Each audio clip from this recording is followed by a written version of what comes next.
जी अस्सलाम वालेकुम gentleman, hopefully you are doing good. तो आज की वीडियो बहुत ज़्यादा स्पेशल होने वाली है बिकॉज आज की वीडियो में आपको selection process of Pakistan army बताऊंगा, जो कि मींस के 152 long course April of first week जो है वो अनाउंस हो रहा है। तो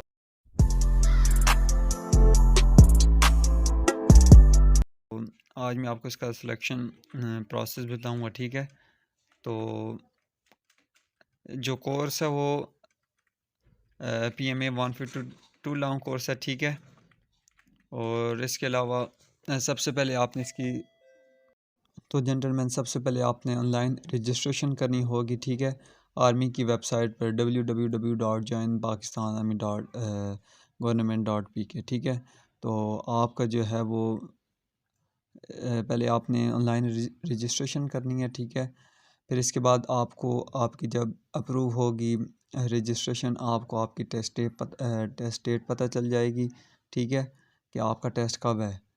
इसके अलावा जो है आपने रजिस्ट्रेशन कर लिया, आपको पता चल गया टेस्ट, ठीक है। फिर आपने टेस्ट देने जाना है, ठीक है। जो भी ASRC आपने सेलेक्ट किया होगा, ठीक है ना। इसके बाद फिर आपका सबसे पहले इनिशियल टेस्ट कंप्यूटराइज होगा, जिसमें हमारे पास वर्बल सबसे पहले इसके मतलब स्क्रीनिंग टेस्ट के 3 पोर्शन आ जाते हैं। एक होता है वर्बल, सेकेंडली नॉन वर्बल, फिर एकेडमिक, ठीक है। अब वर्बल की बात करें तो जेंटलमैन 84 MCQs होते हैं, जो कि आपको 30 मिनट्स इसके लिए दिए जाते हैं, ठीक है। 30 मिनट ख़त्म होते ही बेशक आपने 10 किए हैं या 20 किए हैं या 84 पूरे किए हैं, जितने भी किए हैं, नेक्स्ट प्रोसेस नॉन वर्बल पर ऑटोमेटिकली आप चले जाएंगे, ठीक है।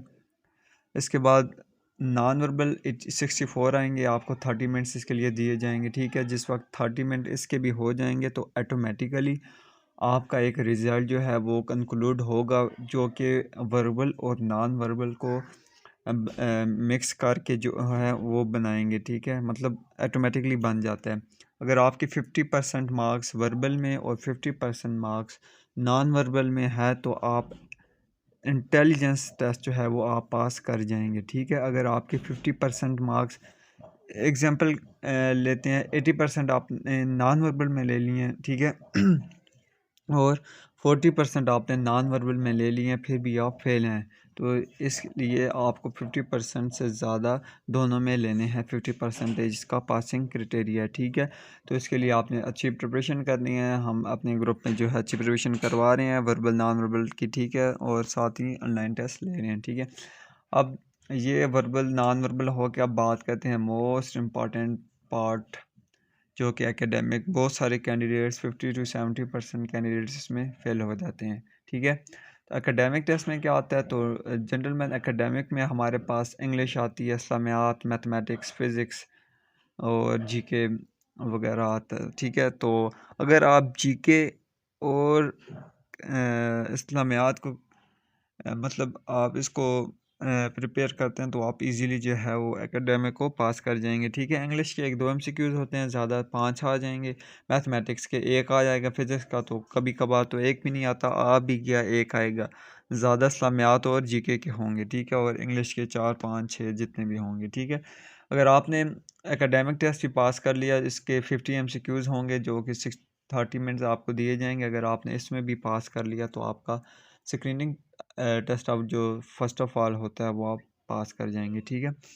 इसके बाद आपका मेडिकल वो बताएंगे, ठीक है। मेडिकल वो डेट दे देंगे या फिज़िकल की, ठीक है। जो भी आपका ASRC है उसके हिसाब से जो है वो का सिस्टम होता है, ठीक है।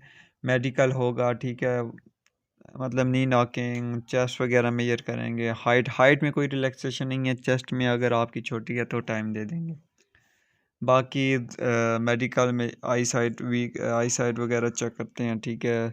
बाकी फिर फिज़िकल की बात करें तो सबसे पहले इसकी आपका रनिंग होती है 1.6 किलोमीटर, 8 मिनट दिए जाते हैं। फिर आपका पुशअप्स 16 to 20 सिटअप्स, सिटअप्स नहीं, क्रंचेस। इसके अलावा पुलअप्स 3 to 5, ज़्यादातर 3 ही होते हैं। फिर डिच होती है। अगर आपने ये भी पास कर दिया तो आपका फ़िज़िकल टेस्ट पास होगा। अब लास्ट जो है इनिशियल टेस्ट का एक पार्ट रह जाता है, जो कि most important part of initial test whose name is initial interview. इसमें 50 to 70% बच्चे फेल हो जाते हैं इनिशियल इंटरव्यू में। ये बहुत ज़्यादा इम्पॉर्टेंट पार्ट है आपका इनिशियल इंटरव्यू में, आपने इसे बिल्कुल लाइट नहीं लेना। बहुत सारे कैंडिडेट्स इसी वजह से फेल हो जाते हैं कि अब वो इसे बहुत लाइट ले लेते हैं कि हम तो ईज़िली पास कर जाएंगे, बट उधर जाके वो फेल कर देते हैं, ठीक है, फेल हो जाते हैं। आपने इसकी अच्छी प्रिपरेशन करनी है। अब आप तो इंटरव्यू तो सारा आप इंग्लिश में होता है, तो आपको इतनी इंग्लिश आनी चाहिए कि वो जो क्वेश्चन करें आप उसका आंसर दे सकें इजीली, ठीक है। आजकल टॉपिक जो है वो आपको देते हैं, ऐसे राइटिंग वगैरह भी है, बट टॉपिक आपको दिया जाता है, इसकी बेस पर आपको पास और फेल जो है वो इंटरव्यू अपनी मर्ज़ी से करता है। अगर आपकी परफॉर्मेंस अच्छी है, कॉन्फिडेंस अच्छा है, बोल सकते हो, तो आपको पास कर देते हैं। फिर अगर आप पास हो जाएं तो फिर आ जाती है असल रियल गेम, द आईएसएसबी, ठीक है।